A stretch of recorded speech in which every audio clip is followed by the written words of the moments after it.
자, 그러면 첫 번째 영상에서 제가 그 영상을 찍어서 제 소개도 드리고 이 교육 과정의 컴퓨터 구조 과목에 대한 방향을 설명을 드렸습니다.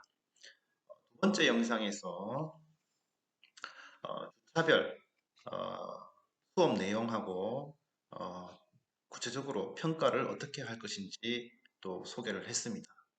그래서 전반기에는 컴퓨터 구조를 이해하기 위해 필요한 기본적인 지식을 전달할 계획이고, 후반기에는 이 지식을 조금 더 심화해서 여러분들이 정보처리 산업 기사를 준비하는데 도움이 될 수 있도록 하겠다, 이렇게 말씀을 드렸죠. 자, 그래서 첫날이라서 뭐 여러 가지 좀 어수선하고 하지만 여러분들 좀 잘 따라오기 바랍니다. 그러면 오늘 좀 이번 영상에서 설명드릴 것을 시작할게요.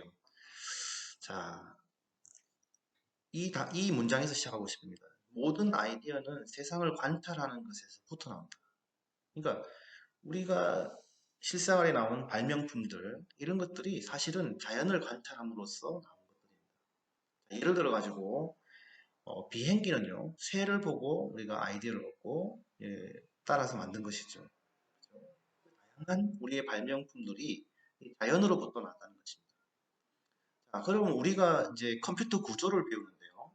이 컴퓨터의 목적은 정보 처리라고 했습니다. 정보 처리에 특화된 기계인 것이죠. 그죠? 그러면 컴퓨터가 만들어지기 전에 정보 처리를 하는 존재는 이 세상에 누구였을까요? 누가 정보 처리를 했을까요? 예, 기계가 나오기 이전에 이 정보 처리를 했던 주체는 인간이 유일합니다. 그렇죠? 인간이 정보 처리하는 과정을 유심히 살펴보고 그것을 가지고 컴퓨터가 나왔다. 이렇게 보시면 됩니다.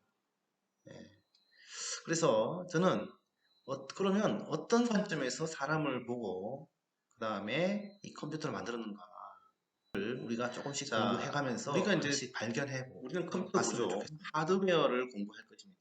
하지만 우리가 기본적으로 하드웨어와 소프트웨어에 대한 어떤 정의는 알고 있어야 되겠다 해서 이렇게 좀 만들어 봤습니다.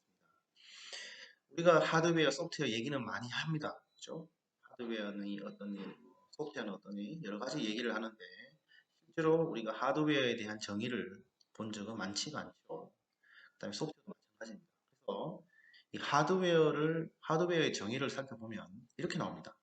Tools, machinery, and other durable equipment. 뭔가 하면 도구래요. 도구 또는 기계, 도구나 기계 또는 기타 내구성을 가진 장비. 내구성을 가진다는 것은 뭔가 눈에 보여진다는 것입니다. 만져진다는 것이고요. 그죠? 눈에 보이는 거예요. 눈에 보이고 뭔가 기계적으로 있다는 것입니다. 이 반면에 소프트웨어라는 것은 하드와 소프트는 반대 말이죠. 이 소프트웨어라는 것은 이 프로그램이랍니다. 프로그램. 그리고 다른 운영 정보랍니다. 누가 사용하는? 컴퓨터가 사용하는 프로그램과 다른 운영 정보. 그렇죠? 프로그램만 있는 게 아니고 정보가 같이 있는 거예요. 그래서 데이터가 같이 있다는 것입니다. 그렇죠? 그래서 근데 저는 이제 소프트웨어를 굳이 컴퓨터에만 할 필요가 없이 우리 다른 인간에게도 이 소프트웨어가 있는 것입니다. 그렇죠? 하드웨어. 근데 이제 대표적인 소프트웨어가 뭐죠? 바로 운영체제입니다. 그죠? 운영체제. 운영체제 우리 실체가 없죠? 하지만 운영체제는 이러한 하드웨어를 통제하죠. 그죠? 자, 하드웨어가 있는데요. 이런 운영체제 소프트웨어가 없으면 어떻게 될까요? 하드웨어는 바로 절덩어리가 됩니다. 그냥 보물인 거죠. 작동할 수 있는 수단이 없으니까요. 그냥, 하지만 이 소프트웨어가 올라감으로 인해서 우리는 소리도 낼 수 있고, 영상도 볼 수 있고, 인터넷도 할 수 있고, 다양한 서비스를 이용할 수 있게 되는 것입니다. 이해되셨나요? 자, 그리고요. 이 하드웨어의 가치는 바로 소프트웨어에 달려 있습니다. 어떤 소프트웨어가 올라오느냐에 따라서 이 하드웨어의 가치가 달라지고 또 어떤 사람이 소프트웨어를 쓰느냐에 따라서 이 하드웨어의 가치가 달라집니다. 동일한 하드웨어지만 어떤 사람은 게임을 목적으로 사용하고 어떤 사람은 다른 영상만 보기 위한 목적으로 이제 사용합니다. 자, 어떤 사람은 이 하드웨어를 이용해서 자기의 서비스를 만들어 돈을 버는 사람도 있고 어떤 사람은 이 하드웨어를 통해서 돈을 쓰는 사람이 있습니다. 이 가치는 소프트웨어에 의해서 이 하드웨어의 가치가 달라지는 것입니다.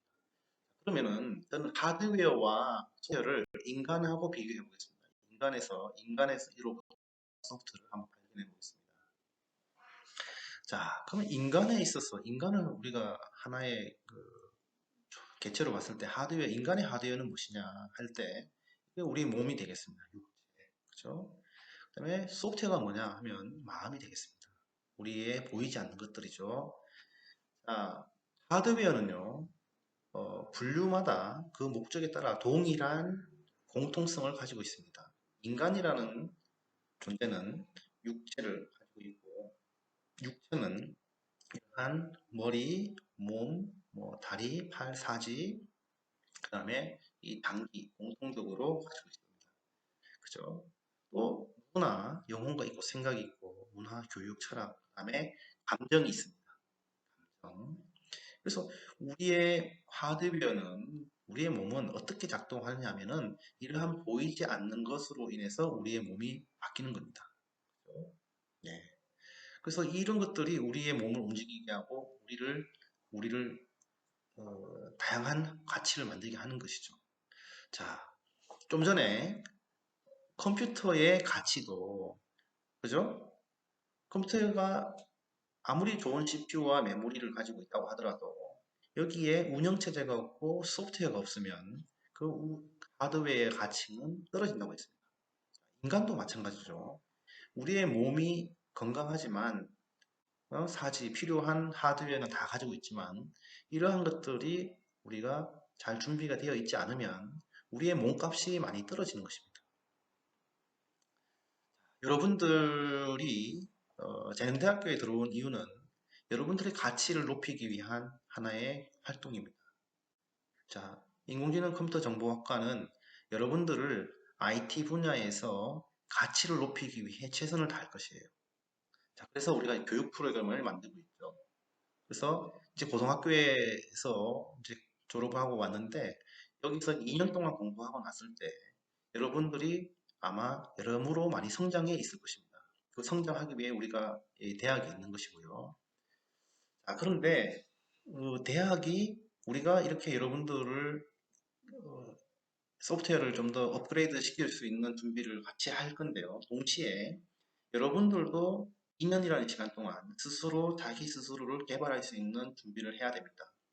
수동적으로 우리가 수업을 들어서는 이 개발이 안 되고 적극적으로 여러분들 스스로를 개발할 준비가 되어 있어야 합니다. 그래서 제가 하나 질문을 좀 던지겠습니다. 자, 2년 동안 여러분들의 가치를 높이기 위해서 어떠한 계획을 갖고 있는가가 이 질문입니다. 다시 하겠습니다.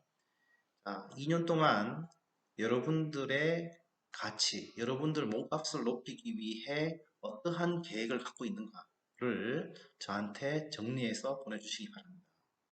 자, 다양한 것들이 나올 수 있습니다. 저는 독서를 많이 하겠습니다. 저는 동아리 활동을 하겠습니다. 저는 정보처리 산업기사를 따겠습니다. 저는 코딩 공부를 하겠습니다. 저는 영어 공부를 잘하겠습니다. 저는 자바를 배워서 인공지능 코딩하는 법을 배우겠습니다. 등등 여러분들 계획이 있습니다. 또는 운동을 해서 좀 더 건강하게 지내보겠습니다. 그죠? 그 다음에 여행을 좀 가보겠습니다. 등등의 여러분들 계획이 있을 거예요. 그래서 여러분들의 몸값, 여러분들 하드웨어의 가치를 높이기 위한 어떤 활동들에 대한 계획들을 A4지 반장 정리해서 저한테 제출하면 되겠습니다. 이것이 1주차 과제입니다. 자, 제가 왜 이런 과제를 드리는가 하면 우리가 이제 하드웨어와 소프트웨어가 있는데요. 일단 소프트웨어와 하드웨어의 상관관계를 이해를 시키기 위해서 제가 이런 비유를 드렸고 또 자기의 계획을 쓰면 그 계획대로 하게 되어 있습니다. 그래서 이렇게 한번 요청을 드리는 거고요. 다음에 이제 다음 주부터는 우리의 하드웨어, 인간의 하드웨어, 그 다음에 실생활에서 가지는 데이터 처리와 그 다음에 컴퓨터의 데이터 처리를 좀 비교해서 어떻게 연결되어 있는지 좀 설명을 하도록 하겠습니다. 첫 주차라서 조금 제가 여러 가지로 미흡한 부분이 있는 것 같아요. 영상도 그렇고 컨텐츠도 그렇고 아직 저도 이번 주 처음 시작하는 거라서 하지만 조금 더 노력을 해서 영상이라든가 컨텐츠라든가 이런 것들을 좀 더 업그레이드해서 여러분들한테 도움이 될 수 있도록 노력을 좀 하겠습니다. 어쨌든 1주차 고생하셨고요. 자, 다음 주에 또 만나겠습니다. 그리고 카톡을 통해서 카톡의 단톡방을 통해서 공지사항을 수시로 여러분들에게 드릴 것이고 제가 실수한 부분이라든가 변경할 사항들이 있으면 바로바로 알려드리겠습니다. 과제에 대한 부분 그리고 이런 것들도 필요시에 또 연락하겠습니다. 자, 지금 여러 가지 코로나19 때문에 여러 가지 혼선이 생기고 있는데 이러한 혼선을 최소화할 수 있도록 학교에서도 준비를 하고 있으니까요.